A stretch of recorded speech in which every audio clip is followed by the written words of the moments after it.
One thing I love to do on my channel is act as a guide to those who are truly trying to change their financial situation, increase their financial literacy, and impact their financial future forever. So in today's video, we're going to go over 5 different finance books that have absolutely changed my life, made me more money, changed my mindset on money. And you know what? If I could share these with you, let me know if you've read any of these books. These are my holy grail of changing your financial mindset. All right. So welcome back to the channel. Welcome to Shields Media, where we try to empower folks to learn about financial literacy and stay in control of their budget and be in control of your financial peace. All right. So I'm going to briefly overview this book right here because I've actually just made a whole video based on it and I don't want to oversell it. But right here, book number 1 is The Richest Man in Babylon. This book is a masterclass on learning how to pay yourself first and save your money. That is a thing that so many people lack in today's age because so many people think that saving money is going without money, when in reality, saving money is a down payment on your future. Saving money is being a good steward of your money and staying in control of your money. I'm a huge saver. I love saving. This is probably my favorite aspect of all of finances is saving money. It's nothing that brings me joy more than watching my bank account go up. All right. I love seeing green go in. I love it more than spending. But here's a brief overview of the book. Again, I just made a video on this, so go check out that video. But I'll read the 5 things on the back. Pay yourself first. Number 2, don't get caught up in other people's excitement. Go seek experts instead. Number 3, don't put all your eggs into one basket. Diversify your portfolio. And number 4, control thy expenses. Even the richest man has a time constraint on his life. Do what you enjoy, but don't overdo it. Some of y'all really need that message. Number 5, increase your ability to earn. So this book does a great job in teaching you how to save 10%. It teaches you a good job of how to increase your skills to gather a bigger income. And it also teaches you how to do a little bit of investment as well. All right. So I highly recommend The Richest Man in Babylon. So many people have it as a staple of finances, and that is for a good reason. Number 2, bam. I know folks may feel a certain way about old Dave Ramsey, but I gotta give it up to Dave Ramsey taught me so much that I know about debt. He helped me get out of debt. If it wasn't for Dave Ramsey, I do not believe that I would have the mindset on debt that I do. And I don't know if I would have been able to get out of debt as successfully as I had been. Guys, this book, The Total Money Makeover, it really kind of go over your behavior, which we're going to talk a lot about in today's video. Behavioral. Money is primarily a behavior thing. We impulse spend. We spend when we're sad. We spend when we're excited. We spend when we're happy. Money is about behavior more than the numbers. And the Total Money Makeover, I mean, this really, really, really changed my life when it comes to getting out of debt. And I believe getting out of debt is one of the most major things that you can do in your financial journey. I believe you're not even at the starting line until you get out of debt. That's just my personal belief. Debt is crippling. Debt is tempting. Debt will ruin your life. Run from it, stay away from it, control it. Don't allow debt to put shackles around your neck and over your hands, your wrists. Don't allow debt to do that to your life, all right? You're stronger than your debt. Don't succumb to it, all right? It tries to tell us that we can live a life that we haven't justly earned. So try not to get too tangled up with debt.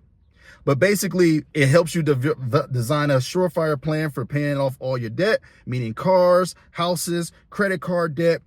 And this is financial peace that gives you the solid saving and investing principles. This book puts those principles into practice. That is another thing that I do love about the Total Money Makeover. It has actionable baby steps inside to help you from square one, start to get out of your debt journey all the way through your debt journey. All right. So this book represents a stage and a season of almost every area of your financial life.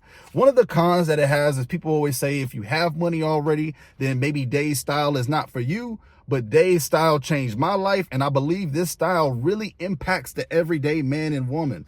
Say what you will about old Dave, but there's a reason I got tons of notes falling out of this book. I got notes on here. I do notes when I'm at work.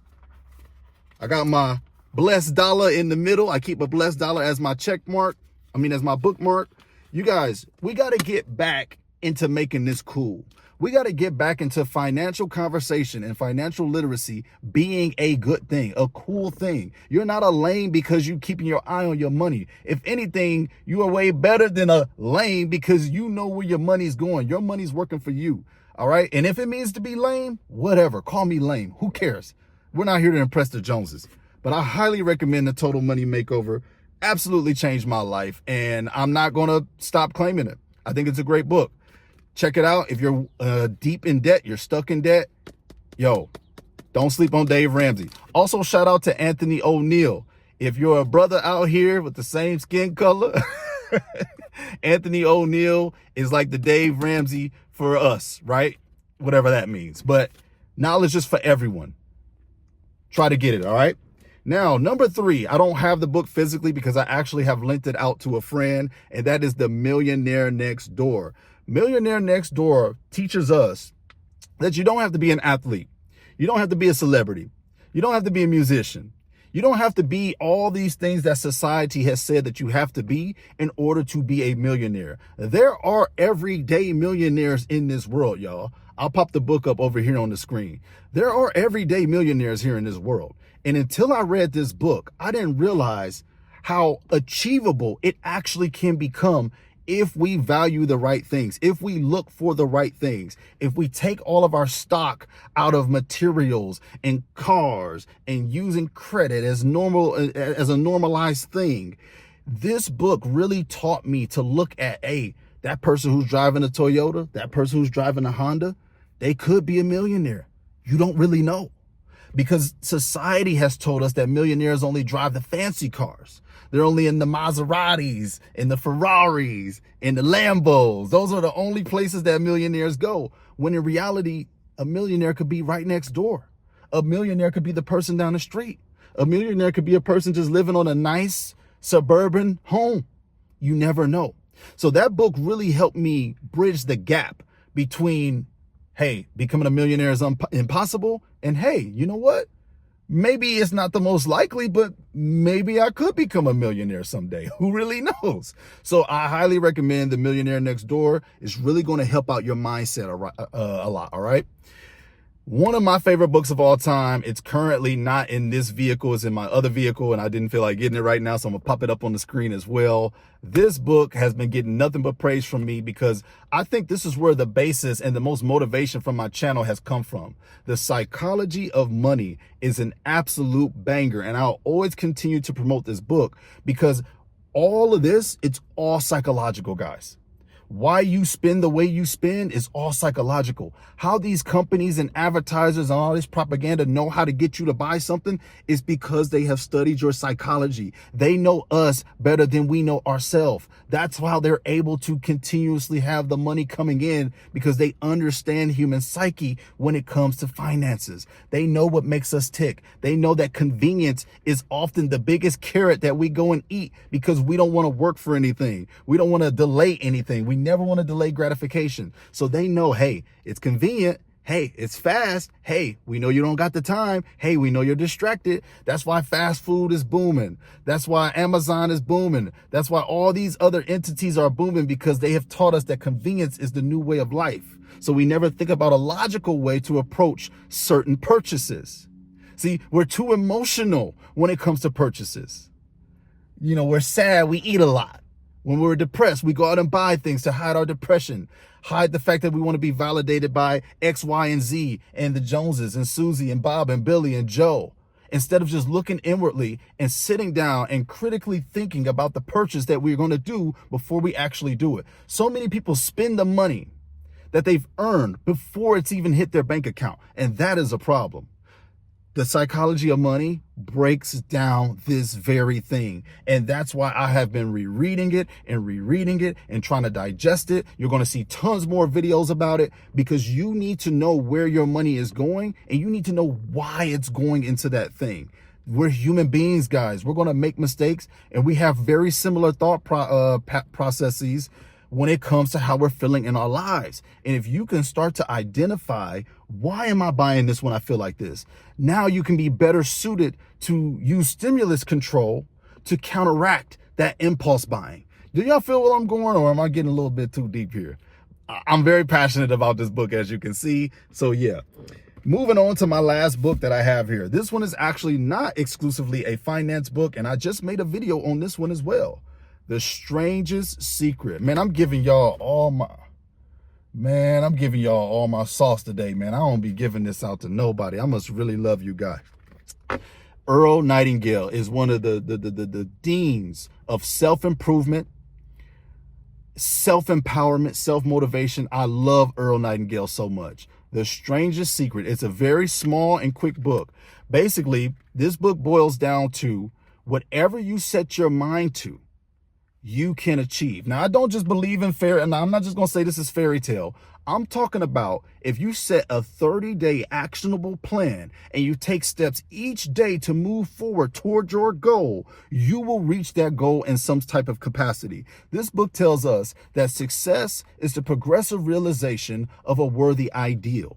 Success is the progressive realization of a worthy ideal. So anybody can truly be successful in their own terms. You don't only have to be successful in the lens of society. You can be successful if you're the teacher who's showing up to class, teaching a lesson every day. You can be successful if you're the mechanic who wanted to do his best on fixing a certain car. You can be successful if you wanted to save $1,000 in 30 days, $100 in 30 days. You're successful if you want to chase after saving $1 a day. Whatever progressive ideal that you're gunning for, you are successful. And it starts with telling your mind that. Ask and it shall be given you. Seek and ye shall find. Knock and it shall be opened unto you. For everyone that asketh, receiveth. And you have to get yourself to a mindset where you set a 30-day test for yourself. And this is the thing. No one really wants to be a failure. But only the self-made that are successful will admit that they're self-made. Do you feel what I'm saying? You hear people always talk about, I'm a self-made millionaire, I'm self-made this. And you never hear nobody on the other side. But the reality is true for everyone involved. You are self-made by the decisions that you make in your life. So if you're looking to get yourself on track, on path, and you want to keep yourself accountable, all of these books are great. They're great, right? They're great. But they're nothing if you don't tie it all together and put it into actionable steps. So if you're looking to save more money by the end of the month, you need a number. You need a goal. Write it on your card. Put the card in your wallet. Carry that with you when you get discouraged, because you will be discouraged. But having that actionable goal, that's what's going to push you through. We all want to give up when the going gets tough. But if you remember why you started what you started, you're that much closer to realizing it.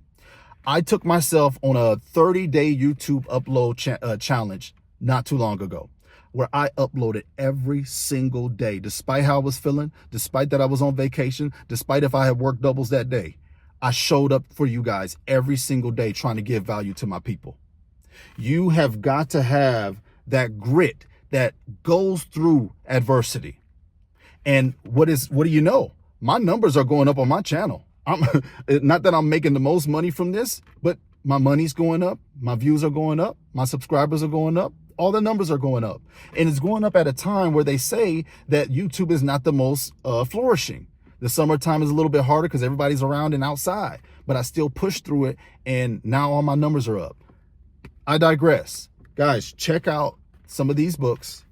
If you are trying to change your financial future, if you're trying to get serious about saving money, investing money, I'm tired of losing. Aren't you tired of losing? Aren't you guys tired of losing? So you got to make sure you lock in, all right? God bless you. See you on the next video.